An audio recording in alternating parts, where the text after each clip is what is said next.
my name as woman bound to that borough of mystery and sin. The spirit of my pagan self left to roam the woods. Vera says, "Have you it in yet?" And then laughs her innuendo laugh, all belly and throat, like a jubilant child. I can't believe this is my life. I'm a factory girl. By now I know our royal flush. A shotgun married to a fella with a car at best. One with an apprenticeship, even better. Our rocket to the stars is a ring and a cot. Now I see, though I envied Vera's unbound nature, her doors of pleasurable imaginings yielding an opening.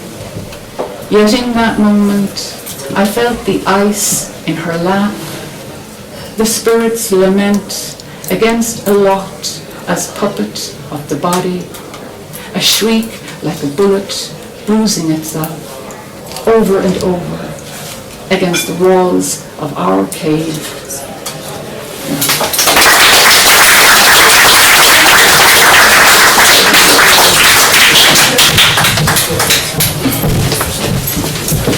Thank you so much, Frida.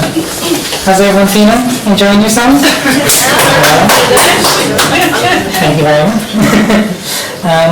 I love how as this series continues on, I think, I start to recognise names on the open mic list and I start to recognise more faces, and we also have new people pretty much every month as well, and it's just this lovely living thing that this series is becoming like a poem. The rhythms and rhymes change with every poem, with every piece, with every night, and I'm just very thankful to be part of it. Thank you all for being here. So, next up we have Ryan Upton Mescal.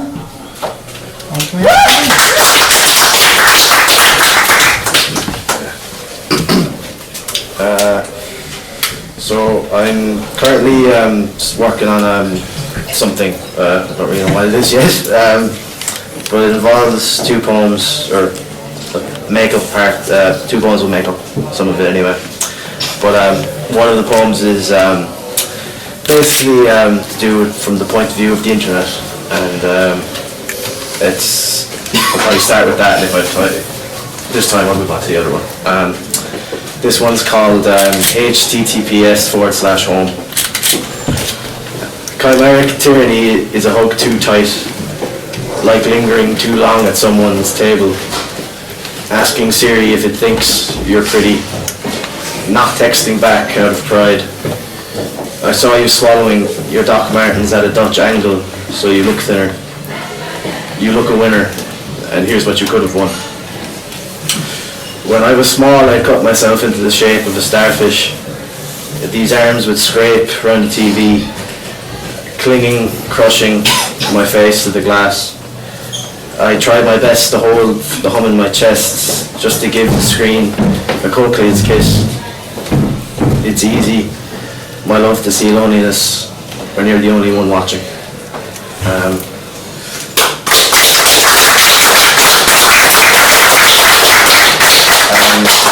And the kind of point of the, I suppose, collection or whatever is that it's going to be kind of juxtaposed with stuff that's kind of more external, which will kind of take the form of kind of diary entries from my own, my own life in terms of what's been going on. So this one is called July 23rd, 2023. Driver tells me he loves to beep at sign, holding children as they scream from the pavement. Says he loves to, it's the best time of life. You see, you don't worry about anything at all, he says. I smile, agree. Let myself wander from behind our plastic partition. In little footsteps through the back seat, my mind's tiny taxi handprints feel their way through the window. I see in my reflection rings hanging below blue eyes, grey, tired. My own unknown sign I hold up to passers-by. Thank you.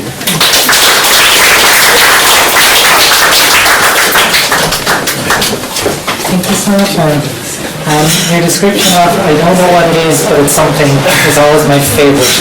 Just, you know something good is coming then. And so next up to the mic we have Noreen Martel. Is Noreen? Noreen. Hey.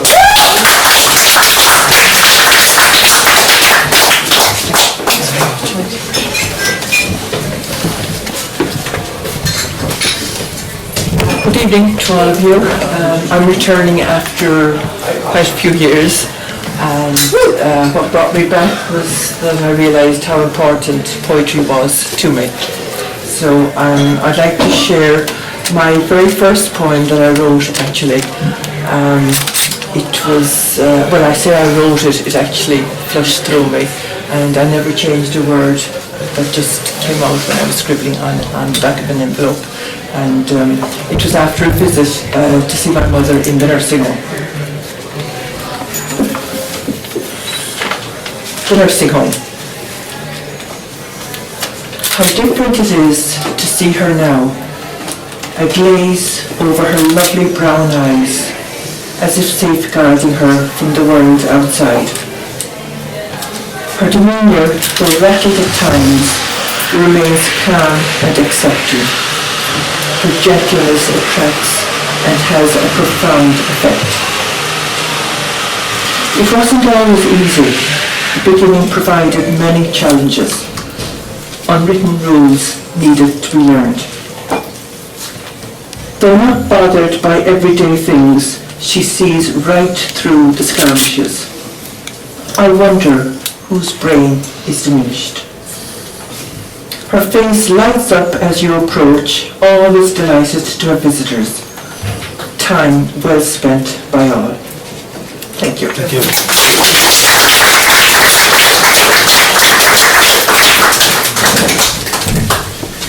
Thank you so much, Noreen. I love the idea of just how important poetry can be and how important writing can be. 2 weeks ago, I actually got my very first tattoo, or fancy, which is a picture, which is a little tattoo of a book with watercolours shooting out of it. And it's pretty much because storytelling, I think, is very important to me, and all the stories of our lives and being able to put those into words is a very wonderful thing to be able to share. And also, after getting my first tattoo, I definitely have given blood, sweat and tears to poetry and stories. So up next we have, who was one of our first people actually arrived tonight, who is just ready, prepared and stuck down in the very back corner to give a wonderful performance, is Suzanne Reyes.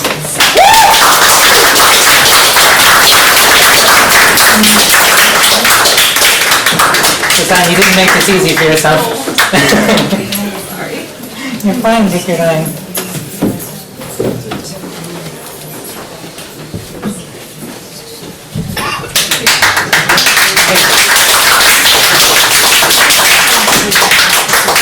Hi. This is like a series of short, tiny poems, and they're all about just isolation and just the sadness that comes from that. And just during the pandemic, I was an exchange student, and I was literally in a building alone because everyone had just kind of gone home. It was just very difficult. It was like the most isolated I'd ever been. So that was really when I started writing a lot. Anyway, this is about loneliness, I guess. Point of view. You are so lonely that you welcome the little bug that lands on your knee. You are so lonely that you lower your hand and let it crawl over your thumb. Hello, little bug. I like how easy it was to become friends with you. You just landed on my knee, and that was all it took for me to be useful to you. You can join me on my walk. I'll be your friendly giant. Here, I'll lift you up to see the furthest purple clouds. Look how pretty it is, little bug. Look at the breeze lifting the hair of the willows. I'm so happy I'm not alone with all this beauty. I'm so happy you're here to see it too, little bug. Wait! Come back! I wasn't ready for you to leave. And point of view, you are a swollen river groping for an ocean. You are liquid searching for a container, anyone to take the shape of. You hold the sadness in your throat until it burns your tongue, and you do not ring your mother because your thoughts are shapeless things that your words no longer have the right figures to wear. You are a geyser taped up, a kettle holding in its screams. Point of view. You are a walled up city with a modern day plague. There are no roads going out of you. It's the only way to stop the sadness from spreading. You learn how to carry a screen under your nose almost all the time. It's enough to forget. Point of view. Your sadness has been locked inside of you so long she forgets basic courtesies and accidentally says goodbye instead of thank you to the bus drivers. They look at you a little strangely, with pity. And it's not fair because it was not you who forgot how to be normal, it was the sadness. You try to lose her in shopping centers, but she follows you home and fucks you over and over until you cry. She is the boss of you, and she likes that. Yes, she does. Your sadness has gotten weird after the months inside and spends a lot of time on the internet looking up conspiracy theories about herself, wondering what caused her. Your sadness hates the sunlight. She hates the early darkness too. She's very hard to please. Your sadness does not know what she wants to eat, so she eats everything you have, thinking something will shrink her. But she grows until people start to mention your weight. And it is not fair because it was not you who ate everything, it was the sadness.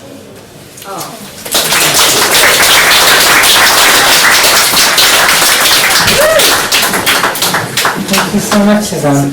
I got weirdly emotional when the lady girl left. I don't know if anyone else did. I know.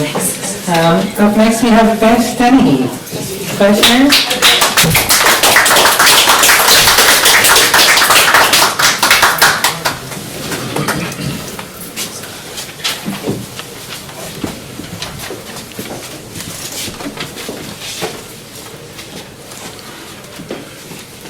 Supposing, posing, impersonating, cloaked, lies, new religion, toxic vaccines, endgames.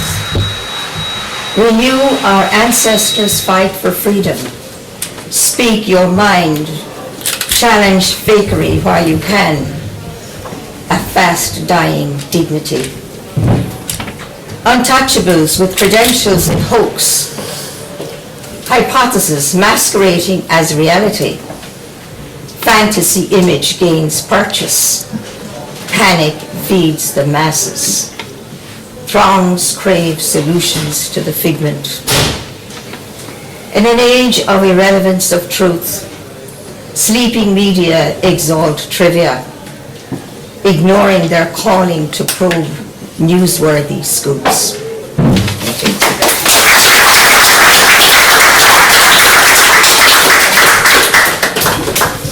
Thank you so much for that, Beth. Next up we have the wonderful, phenomenal Miss Sheila Fitzpatrick.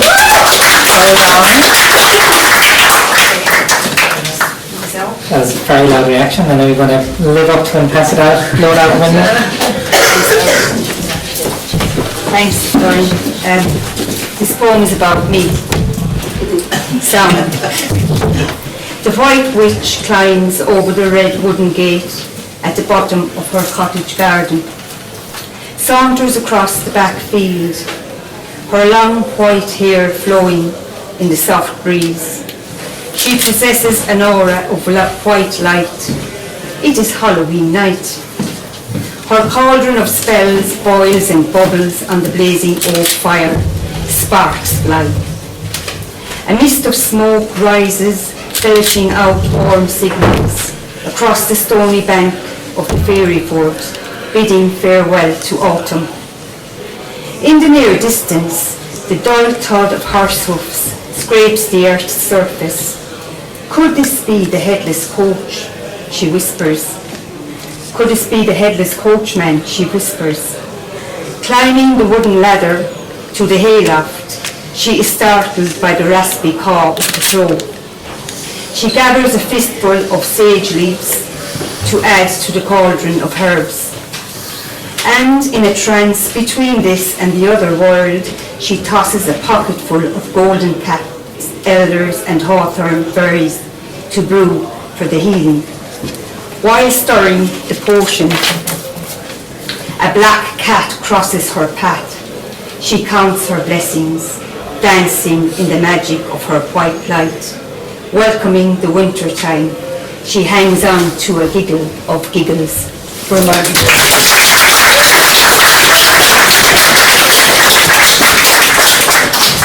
Thank you so much, Sheila. Loving the festive spirit. So, our next performer now is already one of Limerick's finest playwrights, and she's now coming to become one of Limerick's finest poets, and that's a bit unfair, Carrie. Can't have it all. Everyone, give it up for Miss Carrie Barry. We're going to tell a spooky one. And this poem is called Sympathy for Symphysiotomy and Pupotomy. As you know, procedures that were performed in Ireland on women from 1944 to 1984. They cut her pelvis. God help us. It was her first. Back then, a good woman had up to 10. Catholic women can't have cesarean. They'd only birth 3 children then. The child was as big as herself. Why do small women marry big men? They're supposed to feel the pains of labour. There, for the grace of God, she will go and head straight to the church to be churched after each for a blessing before she'll be letting anyone's home, including God's. Start at the door and follow him slow to the altar whilst he absolves her. Pray and implore, purify her soul, wash every wrongdoing, grant her impunity for her infirmities, so she may be made worthy to partake in the joyful mysteries. In the eyes of the church, contraception's a sin, so was given in, can't win. She was screaming, pain relief isn't working. They kept tugging, took out a hacksaw, half circle, straight blade, orange handle, today's scandal. She didn't have a say. On a cold slab she lay, held down, wide eyes, leg tied, terrified. Hip bones torn apart like turkey on a platter. Chainsaw cut through her coaxial, quickly shatters. Blood splurts and through the air, walls and ceiling splattered. Child retrieved, she's left to heave. Oh, Holy Mary, please don't leave me die before I hold my baby by. She cries, I can't walk. The first is the worst, go home, you'll be grand. Lay on your back for 2 weeks, don't stand. As soon as you can, get to church or you'll be damned. There's no fear, we'll see you next year. She trembles every time her husband comes near. Wrong if she refuses, dirty if agrees. The Catholic dichotomy, transgression a guarantee.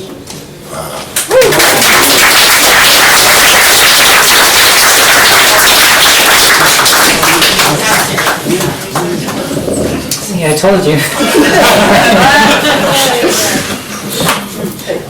Thank you so much, Carrie. That was phenomenal. Next up, we have Rachel Stanley.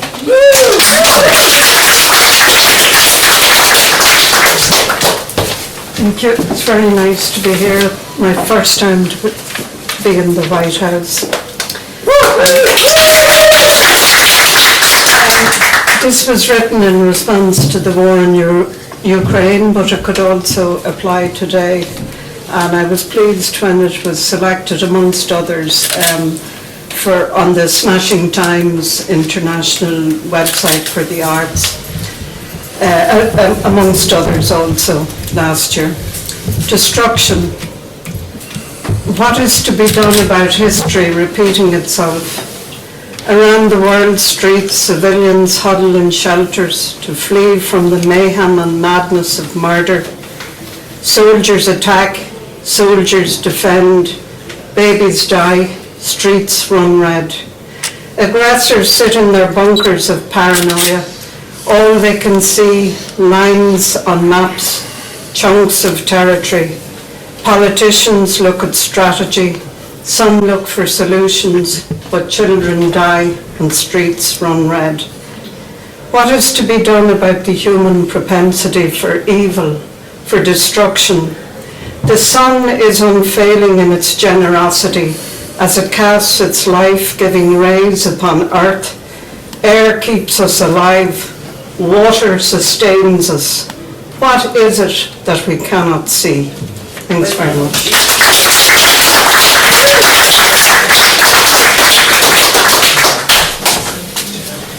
Thank you so much, Rachel. I hope that won't be our last time in the White House. See you then next month.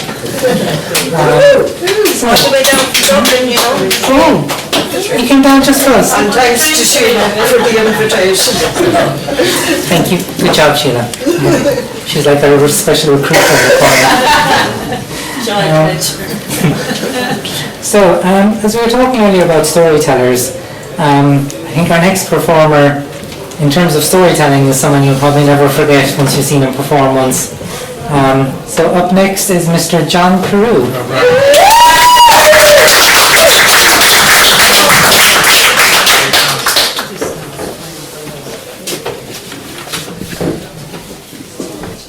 How are you all?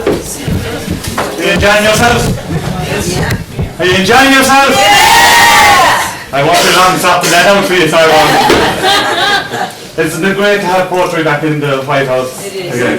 And when I came in here, I felt the spirits of the friends that we've lost from the olden days. The spirits are still here. And congratulations to all those that are involved in reviving this night out. So, I'd like to do a piece for you called Willie Rags. And as you travel around Ireland, you will see dotted around in some fields lanterns. And they were in use from Elizabethan times and right up to the 1930s.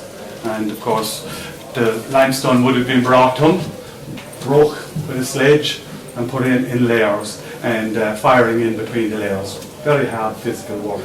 And of course, the fires kept going for up to 2 weeks, and the end result would be lime.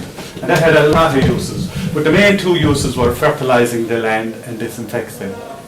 And I suppose there's a couple of us here that remembers when the cows were turned out in the spring out to grass, the cow houses would be whitewashed.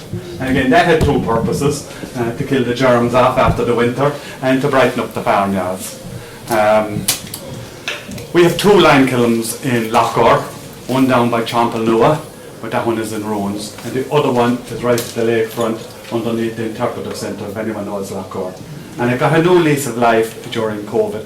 We cleaned it off and we made it into a viewing area out over the lake. And I would recommend anyone to go and visit Loughor and go up and have a nice look out, especially on a frosty evening when the sun is setting and the water of the lake is blood red.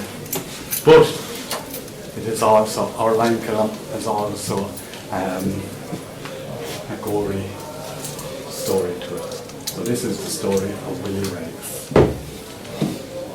Of all the sorrows that have befallen old Ireland, it was the great famine that has left the blackest mark upon our souls. The wailing of the hungry and the dying, still imprisoned in the west wind, as it sweeps down the mountains, across the valleys, over the bogs, and on into the good lands of County Meath. The emaciated bodies of the dead piled upon casks and dumped in pits. No Christian burial for them. No one left with the strength to mourn them. An estimated 1 million people died, and 1 million more took the coffin ships across the unforgiving Atlantic. Hundreds of thousands more perished in the hovels they called home, and were never accounted for.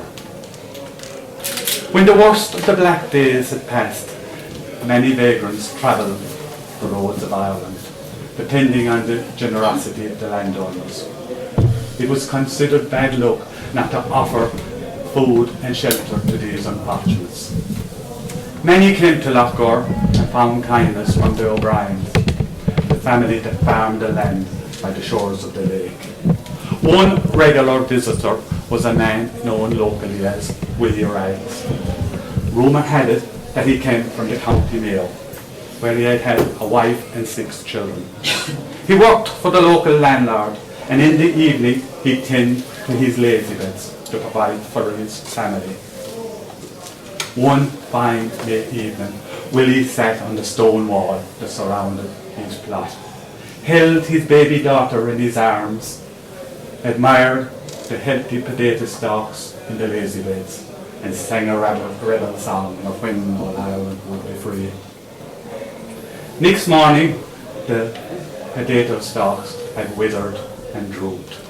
Within days, the stench of rotting potatoes fouled the air, and so the horror began. Left to the kindness of the workhouse, his family soon perished. The last to die was his baby daughter. Those that traversed the roads of Ireland knew not to come calling on the eve of Samhain. For back then the people had an awful fear of pishoes and spirits. And Samhain was the time of the year when the spirits of the other world travelled freely between their world and ours. No stranger would have been allowed to cross the threshold on that night for fear of there being a spirit in disguise. On one such evening, Willie Rags arrived in Loughgore. He knew not to go calling on the O'Brien family, so he sought shelter in the lime kiln. The lime kiln had been in use for several days beforehand, so there was heat radiating off the stones. So Willie was happy to settle down for the night, shade from the rain, and heat from the stones to warm his bones. But unknown to Willie, when the lime kiln has been in use, not alone does it radiate heat, but it also emits a poisonous gas. And Willie, like many unfortunate before him, was found the next morning. Poor Willie Rags was buried in a pauper's grave.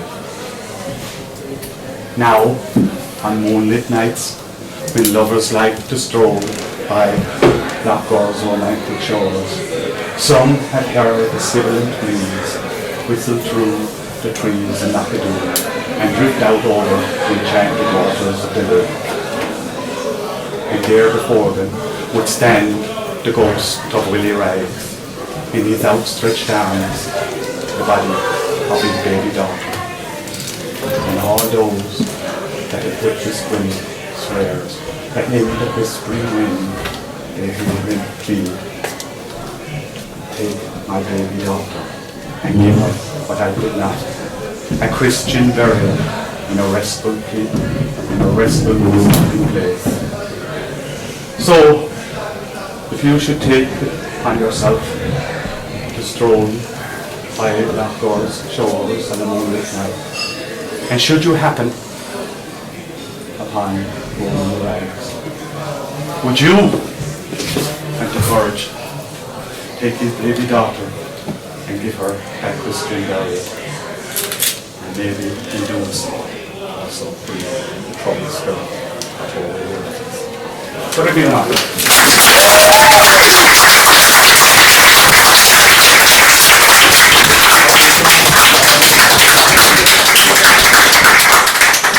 Thank you so much, John.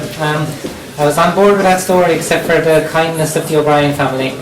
I'm a McNamara and famously did not get on well with the O'Briens.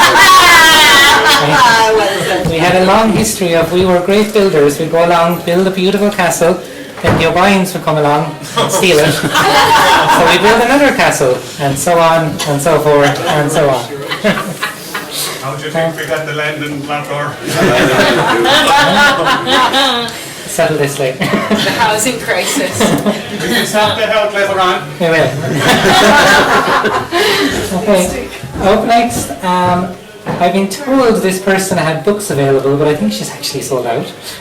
We have the wonderful Marie Struder.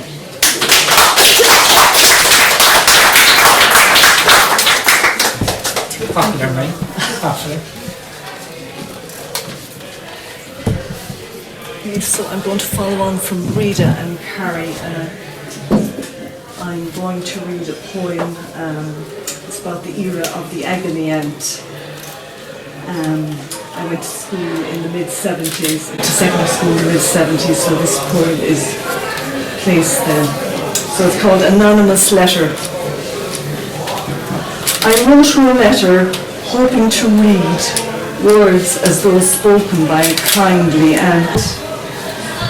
Fingernails chewed to the quick, full stops pierced the copybook page, of fault lines smudged with tears.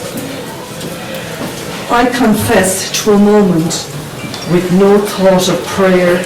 Immaculate conception, keep me pure in body, pure in soul. This amulet of gold virgin crown, presented with double looped Southall's pads when I first bled. She, I believed, would light and guide. She was more than 1 minute reads. She was a Bible of biology and real-world advice, tucked between TV and garden guides. I hid the letter behind the brown paper cover of Longman's Latin grammar. Not so my thoughts of the girl, the strap they called her, who got in trouble. The letter I did not post. It burned in flames of red to white ash, my fingers luxuriating in metallic blood.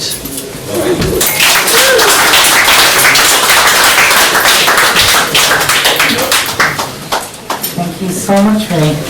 Do you have books left? Are you sold out? 2 more, we have more. You have more? Yeah. Go buy them, quickly.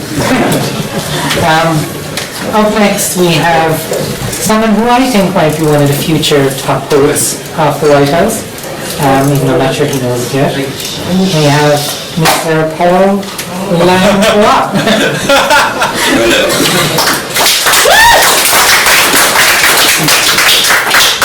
Hey everybody. Thank you so much. So actually, first of all, I would just like to say thank you all for sharing your poems. I think like it's so important to hear work from all different types of generations. I think as I've gotten older, learning about Ireland and what a lot of the generations have gone through, our lost culture, and it was very moving to hear that, you know. It felt like I was there, you know. So thank you. So this is a poem I sort of wrote about after I finished college, just sort of feeling a bit like between eras, you know, not quite in the new era and not letting go of the old. So this is a poem I wrote called Will I Ever? Will I ever get so drunk with my friends that I throw rose petals in the air? Will I still be lying on the floor of my apartment, catching some on my tongue as they fell around me? Will I ever walk with you both to the petrol station for more drink, laughing on the wall outside lit by car lights?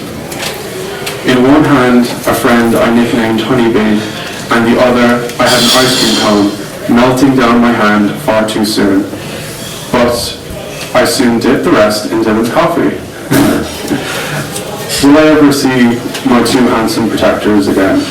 Will I ever be taken for drives to Strandhill Beach or the high Mayo Mountains, driven by a couple older than I who restored my faith in fathers? 2 years after we met, they told me that I would feel this longing for my younger life, and 8 months later I wrote this. Will I ever take advice when I know it's right? Lying in my own chaos at that stage, I couldn't get myself to react. Will I ever be that new again? Will I ever have my heart as open as it was at 20?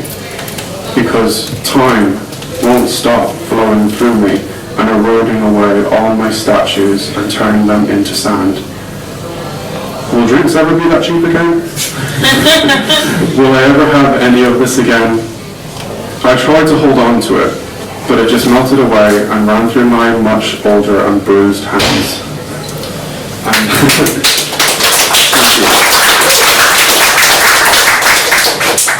So this is another poem I wrote about a failed romance. It's called A Moment in Hope. For once, I would like to carry someone into a September. Don't fall away like the others. You all burn so bright, stop killing me. Dublin dates, 4-hour train.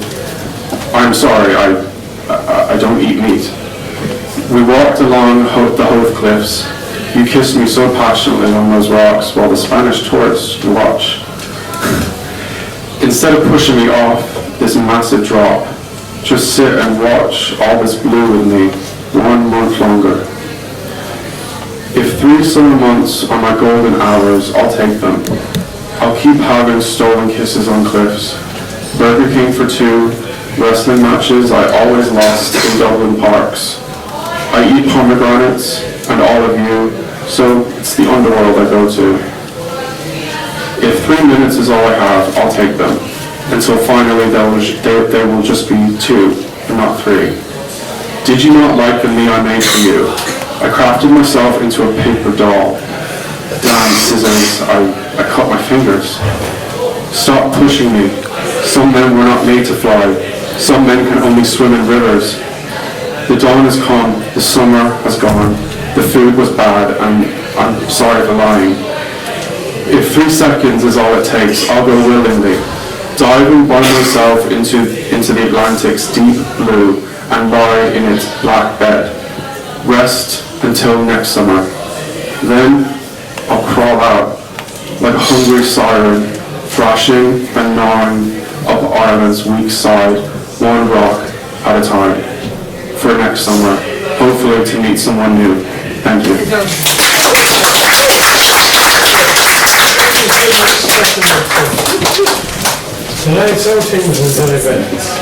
Thank you very much. So, from the future to a man who is definitely the present, and someone who I always love listening and read, Mr. Michael Jurek.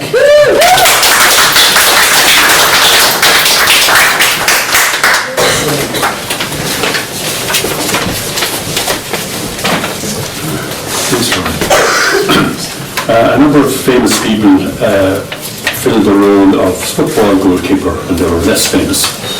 For example, Pope John Paul II, Albert Camus, Julio Iglesias, and my one is about goalkeepers, and they're in the main soccer goalkeepers, or football goalkeepers.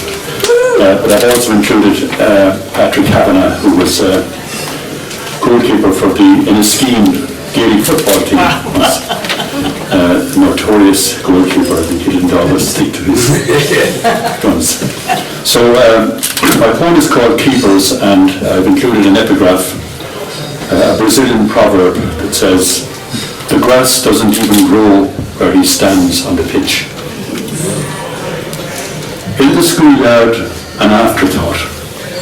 Last one standing after the captain's picks. The flabby or uncoordinated one. Fit only to fill a space between the jackets or sticks. Later, to metamorphose into an acrobat, gymnast, air surfer, an exotic yellow bird or black panther, hands-on custodian, lord of the penalty area, a man of mystery, aloof, impassive, a lone eagle, prey to rituals and superstitions, wizard of mind games, master of innovation, Yashin's rushing off his line, Nayar's sweeper-keeper, El Loco Iguita's scorpion kick, shootout hero, fall guy, a hapless De Gea or Calamity James, ageless Cap Centurion, a Shilton or Buffon, a Jennings or a Zoff. Poets, pontiffs and philosophers practiced that eccentric art. Pope to be Wojtyla and poet Yevtushenko guarded the net. Camus commanded the box and thought outside of it. Nabokov, self-confessed daydreamer in a Cambridge goalmouth. And Coolbora Kavanagh, seduced from his goal by the music of a Monaghan ice cream van. But last one standing, no longer a stigma. The keeper, the chosen one. His gloves, his gleaming shirt, a different colour from the others. Unnumbered, first name on the team sheet, above the rest. Thank you.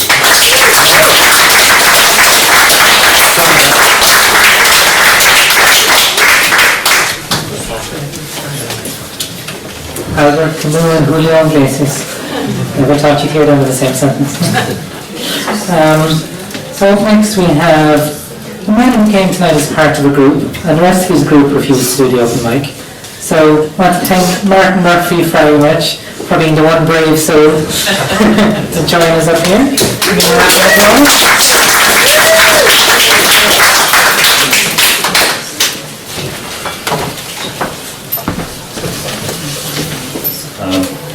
It's amazing the quality of the poetry. It's inspiring, so I'm just going to bring it down a little bit. This is called Poetry for Beginners.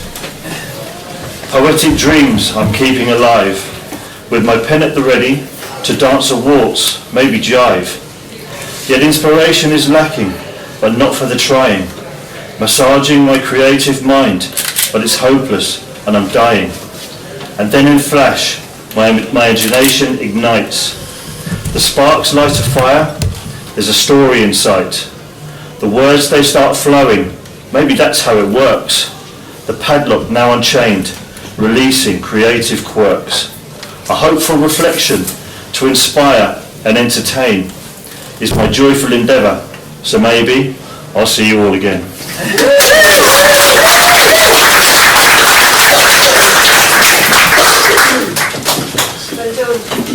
I very much hope we'll see you again. Just like you, Rachel. You'll be back down. I will. Good to hear. Up next we have Mr. Joe Healy.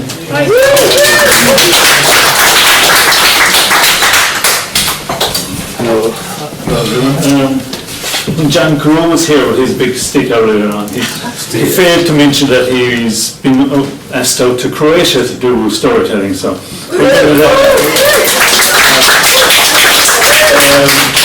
John did mention all our friends that we knew in the Whitehouse, and a lady I'm going to talk about is Terry Murray. She was a great help to me when I started over 20 years ago. Very good, encouraging, and a great friend. And I think if we had, say, an election that time in the White House, Barney Sheen would have been the president, but Terry would have been the first lady. So, first lady for Terry Murray. Put on my glasses. First lady. If you were the first lady, could I be the hero stopping a critic's bullet meant for you? Then you would visit me in hospital, pin a medal to my cast. I buy dreams. If you are the first lady, could I be the triumph outrider? Then I would escort you from Dallas, JFK's head on your shoulder and chest. I buy dreams that he's another man's son. If you are the first lady, could I be a lead singer on the White House lawn?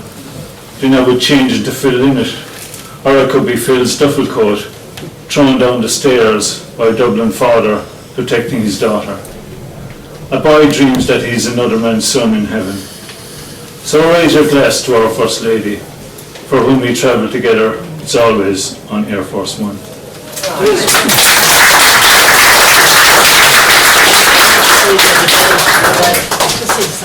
Thank you so much, Joe. That was really lovely. We are down to our final three of the night. Tensions rising, Simon coming. We saved some of the best for last, that were wonderful. Up next, we have Mr. Mick Lacey.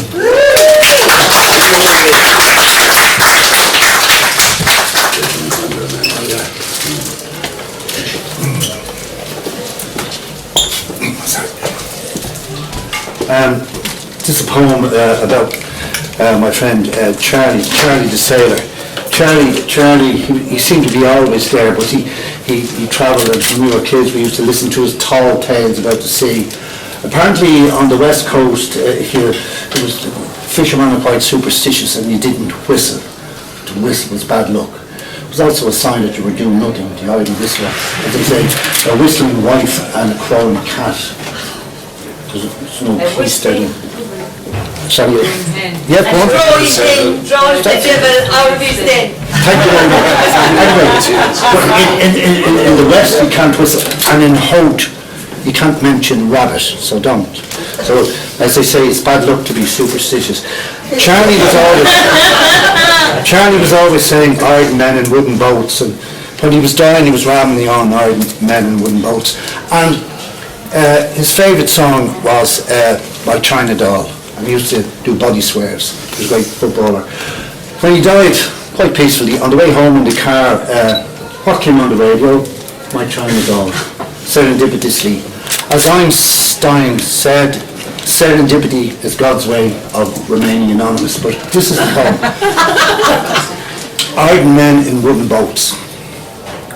Ships of iron, men of wood, iron men in ships of wood, the shorter the sail, the greyer the head, hauling lobster pots off the seabed. Iron ships and wooden men, wooden boats and iron men. No whistle in the dark on the western front, or mention of rabbits to the south of Howth.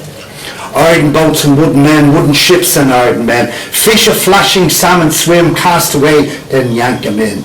Iron men and wooden boats, wooden men and iron boats. Chugging engine, coal a row, full speed ahead, smoke aflow. Wooden boats with galleon pale, iron boats with diesel sail. Wooden boats with iron men, iron boats with wooden men. Fishing, sailing, gailing, whaling, steaming, smoking, steel gleaming. Iron men and wooden boats, wooden men in iron boats, wooden boats and iron men in rubber boots. Thank you.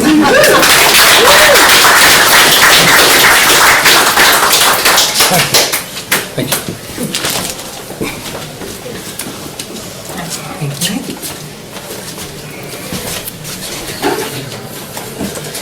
Thank you so much, Mick. That was fantastic, as always. And you said a very good name there, Charlie. So up next, our second to last poet of the night. Please give it up for Charlie.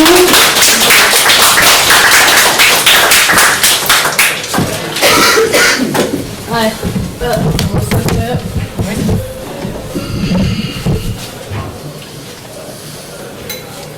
So I'm doing kind of two poems. Bit about me, I'm recently came out to my mum with my gender identity as demigirl, but long story short, basically I'm between female and non-binary. I'm also in a relationship with a trans woman, so we kind of have our struggles. The first poem I wrote is about two pairs of fans I have and kind of the irony of them and the meaning behind them. And the second one was I kind of wrote to two of my friends and my girlfriends during our short breakup period. Fortunately we got back together again, but this was kind of like about a poem I wrote about all the mistakes I made and the pain I caused along the way. Fans, a rainbow pair as part of a pride collection. A gift to myself, part self-care, part feeding into my shoe addiction.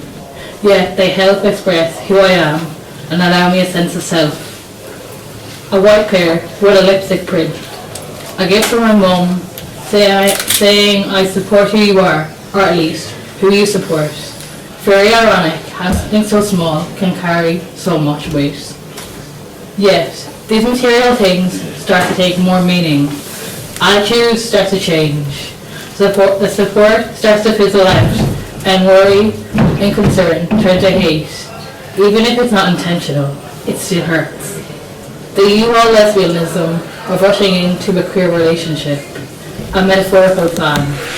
Sometimes they move slow, as it is needed.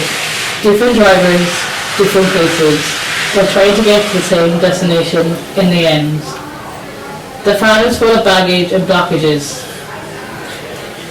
but also prized possessions and happy memories. The complications becoming rose closures and unnecessary obstacles along the way. All these different fans help me navigate through life. Who knew a simple pair of shoes could have so much meaning and depth? Second poem is called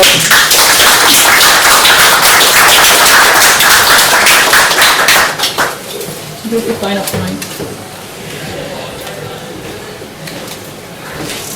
The second poem was something I wrote on my way to Alt Pride, kind of on the bus to Alt Pride events and between some of the events, after in a moment of kind of self-hatred and depression. So it was good to hear a lot of poems on themes of mental health, and almost like an apology to my friends and girlfriend during that breakup period. They say hurt people, but what they don't tell you, that this is a cyclical process. You either use that pain and return it to the sender, pass it on to others, or get so blinded by the hurt that you make the wrong decision and cause more pain to someone else.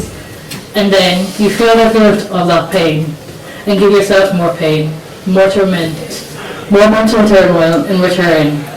And if you're unlucky, that will cause you to have clouded judgment. The cycle starts again. As someone who has experienced and largely contributed to one of these cycles, I've learned a lot of life lessons. I learned I can be an extremely compassionate person while also causing loved ones a lot of pain. I learned that I can make wrong decisions even when they come out of a good place. But at the end of the day, people get hurt, and while dwelling on self-hatred isn't healthy, it's deserved. I learned that I can be smart yet not make wise decisions. I learned that making decisions when you're in an unhealthy place, you're going to lead to being behind a catastrophic mess.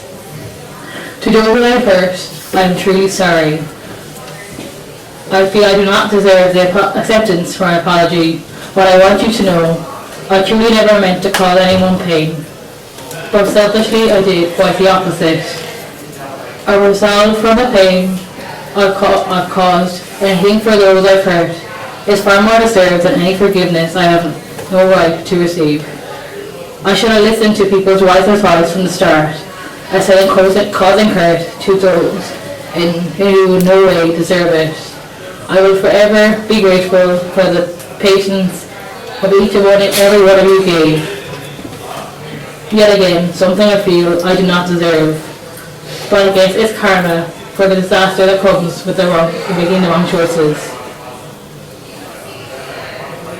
I will take on a never-ending supply of karma to make up all that time you have lost, the emotions you have felt and will continue to feel, the melting turmoil and the stress I have caused everyone, quite frankly, will continue to cause people pain. To the people reading this or hearing this, listen to your friends and family's advice. They are wise and you are not always, so listen to the nagging voice in the back of your mind when it's telling you what you're doing is wrong. It's more than likely right. And never make decisions when you're not in a good headspace, especially when it has the ability to change the life of those you care about the most. Don't get yourself, or more importantly others, into the situation I'm currently writing this in.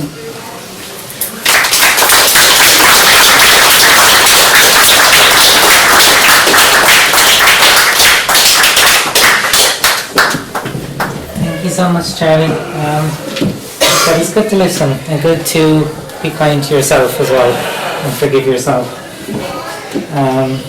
And also, Charlie, I think you might win the best dressed award tonight.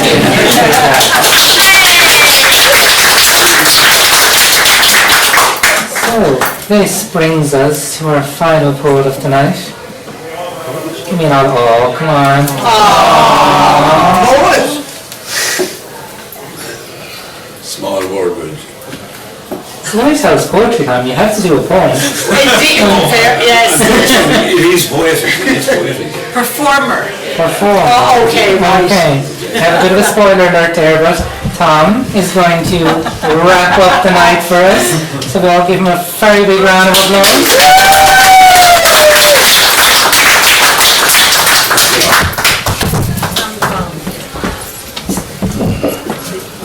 Well, it's been a roller coaster of literary endeavour so far.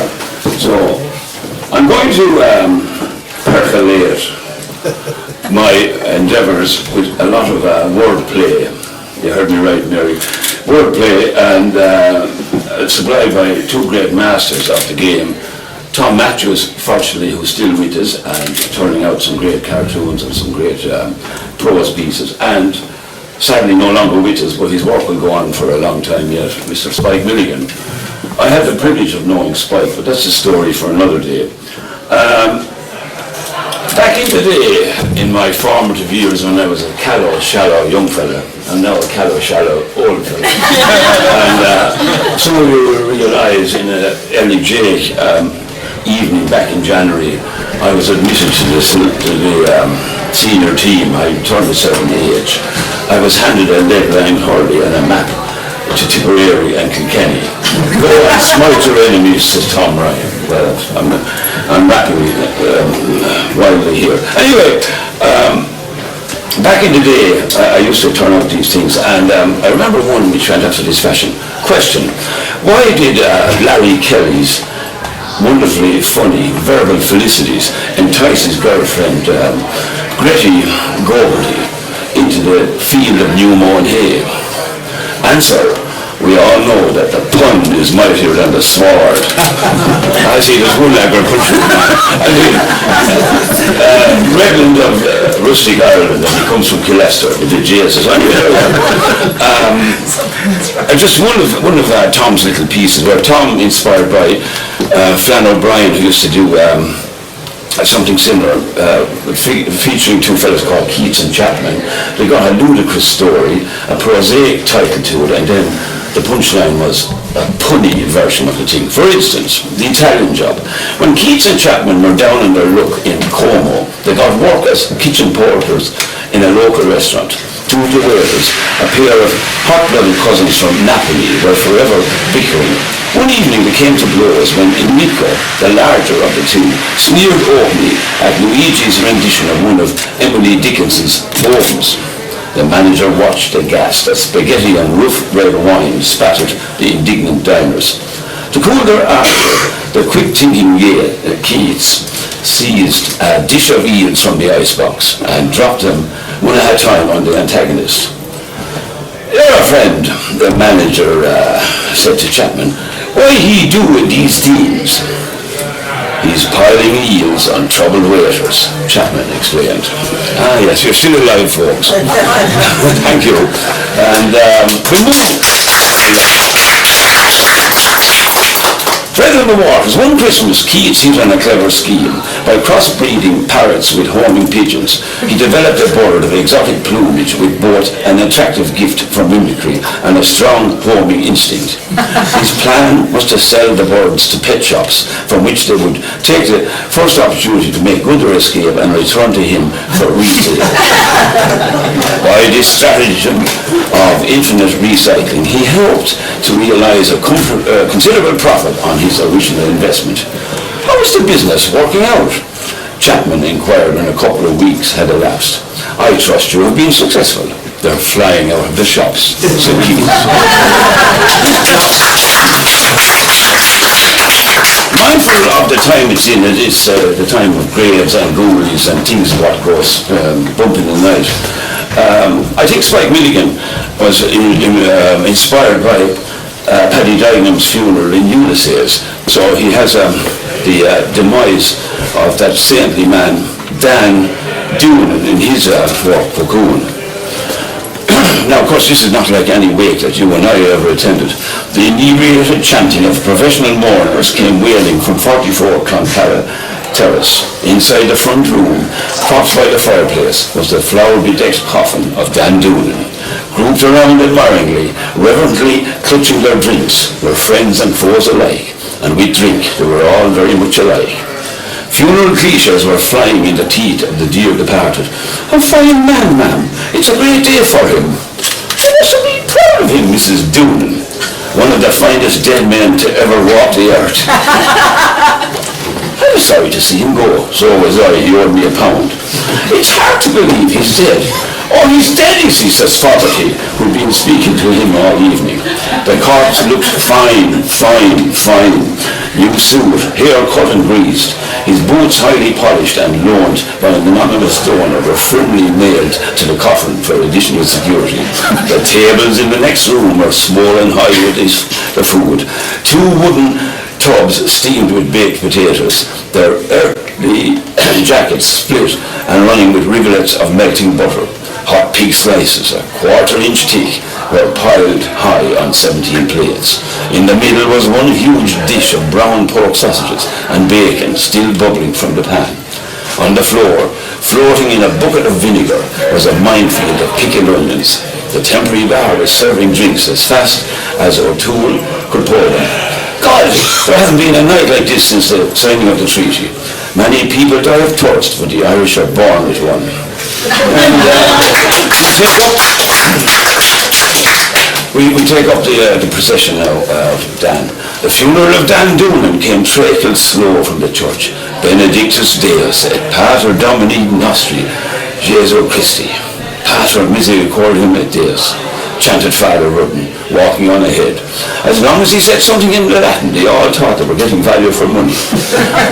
As a young priest, it bothered him that the faithful never took the trouble to learn the meaning of Latin prayers. As a test, and under the influence of an overdose of whiskey, he had intoned the whole of a dirty story in Latin, which concluded with a solemn Amen from the congregation.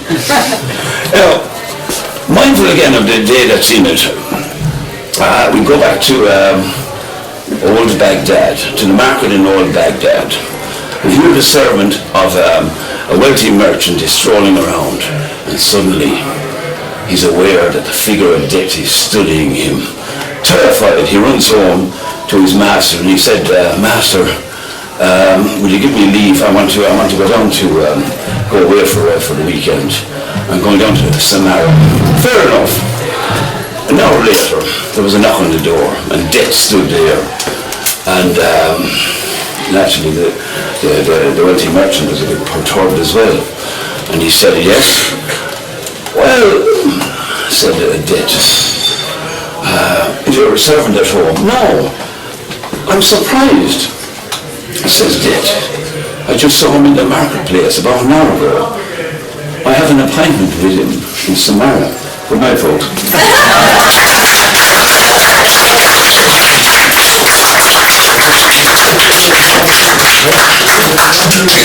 Thank you so much, Tom. A bit more of a prose poetry kind of thing.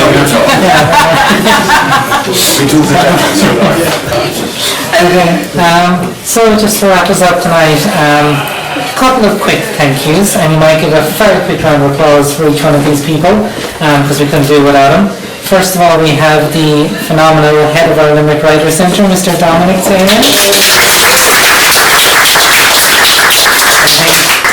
Marion here, one of the unsung heroes. We have the man who captures it all, Pat. We have my wonderful co-organizer, we couldn't do it without, next door. Mrs. Leinster. We have a wonderful audience here tonight. Give yourselves a round of applause. We have the wonderful Whitehouse Bar, the Limerick Institution. We have our phenomenal open mic performers. All of you did incredible. Give yourselves a round of applause. Fear of that, I hope I haven't forgotten anyone else, but before we finish, we have to give a massive round of applause to our phenomenal guest reader of this month, Miss Catherine Ronan.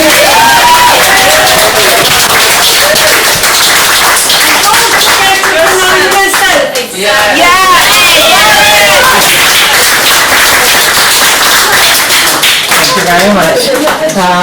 So you don't have to leave, or maybe just stop being an audience and go buy some drinks. I'll see you all again next month. Thank you very much.